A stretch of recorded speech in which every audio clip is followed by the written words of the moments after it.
Hey everybody, decided to do a tag video that Andrew Ballina put out and decided, you know what, I'm just going to kind of jump in. I haven't actually really done one of these, or I've actually done one in a long time. So kind of figured it'd be something kind of fun to do. So what I'm going to do is also I'm going to list the questions in the description below. So if any of you also want to kind of jump in and kind of do it yourself, or if you just want to even list your answers below or anyone, I'd love to see them. So yeah, let's just jump right in.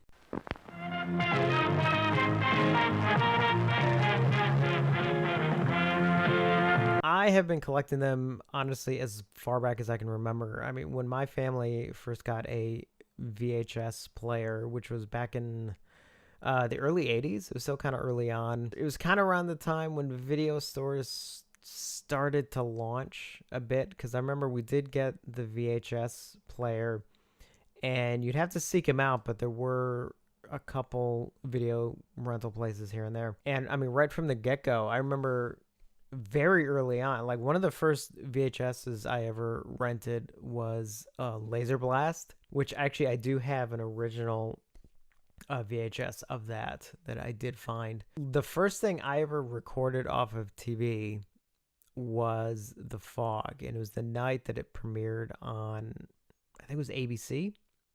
So it's CBS, ABC. Oh god, I'm blanking at the moment. It's one of the two. So The Fog. That's why The Fog also kind of means a lot to me. So that one, and also one of the first VHSs I ever bought. Well, I shouldn't say I bought, but I sort of begged my parents to buy me, was, believe it or not, Creepshow.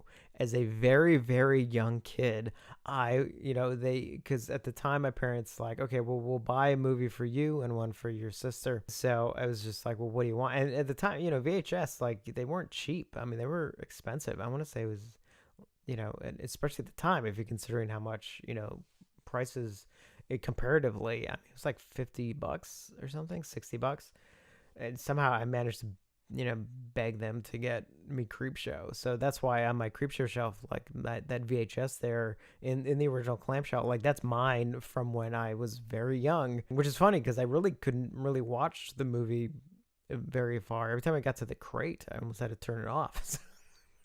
So like, but yeah, since then, and then obviously as we went into all the other formats, kind of thing, is that I got older, I got very much into laser discs in the 90s and stuff, and then obviously DVDs and on Blu-rays and everything. So yeah, it kind of seems like collecting horror movies has just been there like almost like my whole life.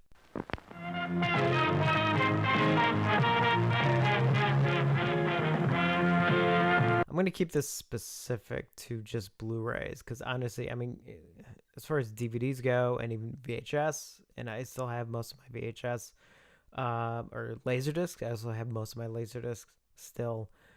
I'm just going to keep, I have no clue, but let's just keep it to Blu-rays. I don't know the exact number. If I had to guess, it's probably in the neighborhood of maybe 1,300 in horror. Maybe not that many, or maybe it's a little bit more. I don't know. I tried looking it up on Blu-ray.com where I have all my movies kind of listed, and I wasn't able to actually figure out. I sort of did a rough estimate of probably how many I own. So I'm just going to say roughly 1,300. Or you can say 1,250. Maybe that's probably more accurate.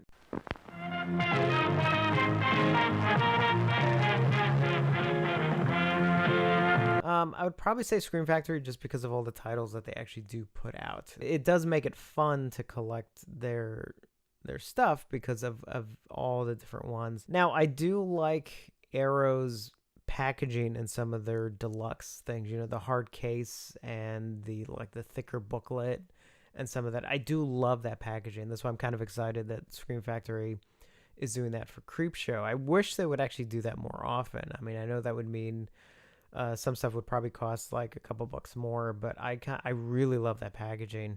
Not every title needs that, but as far as packaging goes, I would say Arrow. As far as overall titles and all that stuff, yeah, I mean, I have to go with Scream Factory.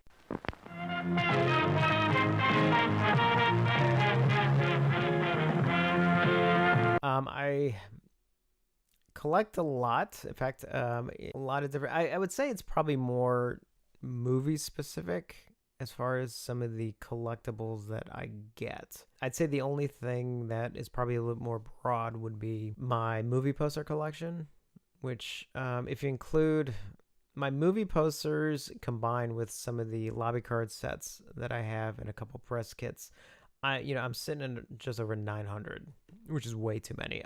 One of the things I plan to do is actually go through all of my collection and figure out exactly really what I want and start selling off some stuff, because that's just way too much. But I've been collecting movie posters for like 20 years now. Actually, no, I take that back. I think more than 20 years, 25 years or something. So like that's how you get so many. Yeah, I'll probably actually do a couple of videos. For those of you who weren't watching my videos early on, I actually do want to sort of start doing a couple of videos on some of my movie poster collection, because it is one of my favorite things, and I'm kind of proud of the collection that I have. And also doing videos on them would probably also be a good way as a means for me to go through them and sort of reassess whether or not, which ones I want to keep and which ones I probably just end up selling.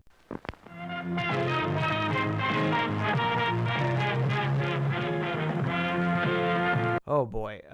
Yes, I do. I mean, a couple ones that I know offhand that I own several copies of in several different formats. So Creepshow, I know I do because I have like that original VHS. I have the Laserdisc, the DVD, the UK DVD, the original Blu-ray. I have the new Blu-ray on order, so like that's one. Halloween, I have the Media Halloween, which I've had since I was a kid. I have the Criterion Laserdisc. I have the some other VHS copies that Anchor Bay. I think I have one other VHS that Anchor Bay put out. Several different DVD copies that Anchor Bay put out. A couple Blu-ray copies, and obviously even the more recent 4K copy. So that's one I have multiple copies of. Phantasm is another one. I think I have that in like every format. Nightmare on Elm Street, Night of the Living Dead, Dawn of the Dead. That's another one that I have VHS, Laserdisc, actually a couple different Laserdisc, DVD kind of thing, Blu-ray. Escape from New York, that's another one. I have that on VHS.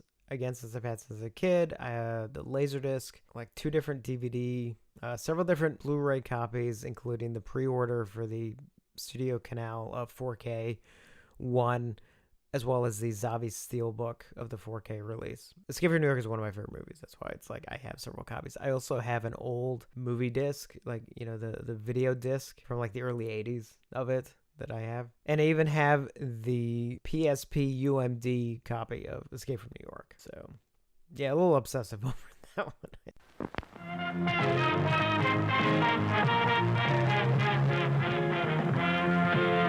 Mainly just Blu-ray. Again, I'm starting to get into 4K releases. I still have a lot of my DVDs. I actually need to go through and really just pick out a couple that I want to keep for probably collective purposes, and just kind of I don't need boxes of old DVDs that I know I'm not going to watch. Laserdiscs, I still have a lot of my old VHS. I don't buy new ones. I mean, basically, as far as buying new ones, it's really just kind of Blu-ray, 4K.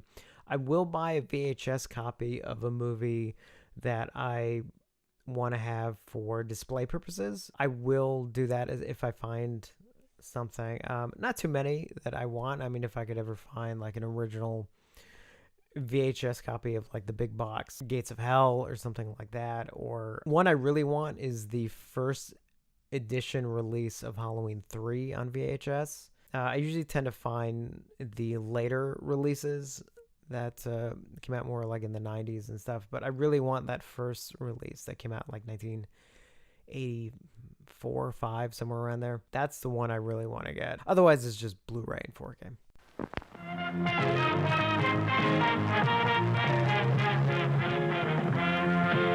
I'm not sure. I mean, I'd say I want more Creepshow and Dawn of the Dead stuff. One thing actually I would really like that I haven't seen. So I have several of the Sideshow collectible statues. I wish they did a Michael Myers one, but another company is doing a Michael Myers one. I wish somebody would actually do like a tall man statue from Phantasm. That I think that would be fantastic. Yeah, I'll just kind of put that out there, like a tall man statue. And I don't mean a 12-inch figure. I mean that'd be cool too, but I really want like a statue.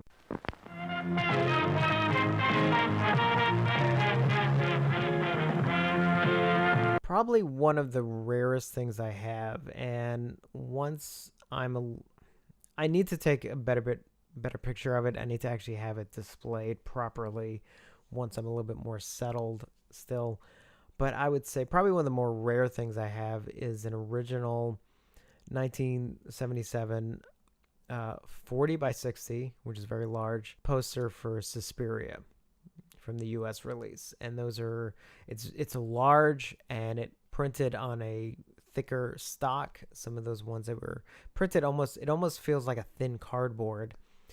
And they would do that for a lot of movies, and they would do them in two different sizes. One was 30 by 40, and the other one was 40 by 60. And they didn't do many of them. So, like, I have a couple 30 by 40s. For example, I have one of Escape from New York, which is one of my favorite ones, and Creepshow. Oh gosh, I'm blanking offhand, but like a couple other ones, and then a couple of the 40 by 60s. I have scanners, and I don't have too many because they're so big and they're kind of hard to sort of handle. The Suspiria one though is really the rare one because they didn't print that many of them, and I've had this for 15 plus years now.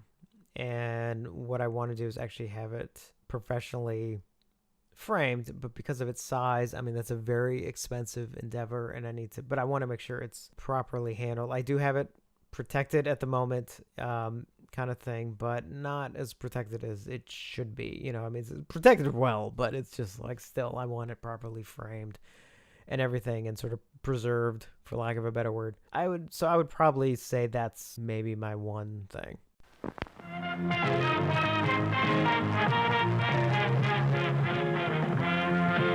Well, the nice thing is a lot of stuff has gotten released that I never thought actually even would see the light of day. But surprisingly, there are actually still a couple titles. I'll try and keep it specifically to horror because there are other titles that I would like. So I would say Alone in the Dark, Bad Taste, Blood Beach, The Borrower, Deadly Friend, Deep Star 6, Fade to Black, Fear No Evil, Friday Night Part 2, at least a US release. I have the German release, which is a really nice release. I'd like a good US release, and I want other people to have it too. The Manitou, Meet the Feebles, The Mutations, Hello Mary Lou Prom Night 2, not quite horror, more action exploitation, but Revolver, which Blue Underground had put out on DVD. And I actually had asked them, like, any chance this would come out on Blu-ray? And they're like, no, nothing at this time. It's just a movie I love. And I'd say probably my biggest one that I want on Blu-ray, next to a new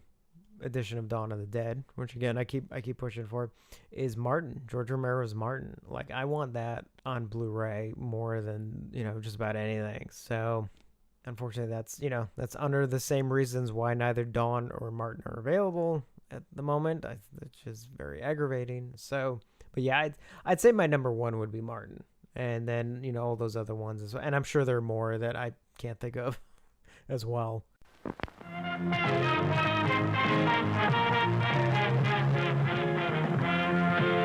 Well, the thing is, there's always movies coming out, so my collection will always be growing. I'd say the main thing would be the plus and downside to physical media is obviously it takes up space. On my end, I need to be much more diligent about, if I'm getting like a newer release of a movie, is there any reason why I need the older release? I have a tendency, unfortunately, to hold on to things that I really don't need to, and I could probably get rid of. So I need to be much more harder on myself on getting rid of like stuff I don't need in my collection anymore, especially if I'm replacing it with a new version. So let me know what you guys would put as your answers for this one. I actually would like to do more of these. I mean, I don't need people to tag me in them, although if you want to, that would be fine, because these are always fun to answer. So if you do a video, definitely let me know, or if you just want to just basically answer your questions down below in the comments, by all means. I definitely want to kind of see what you guys answer to these questions. Again, I'll put the questions in the description below. So thank you for watching, and I'll see you on the next one.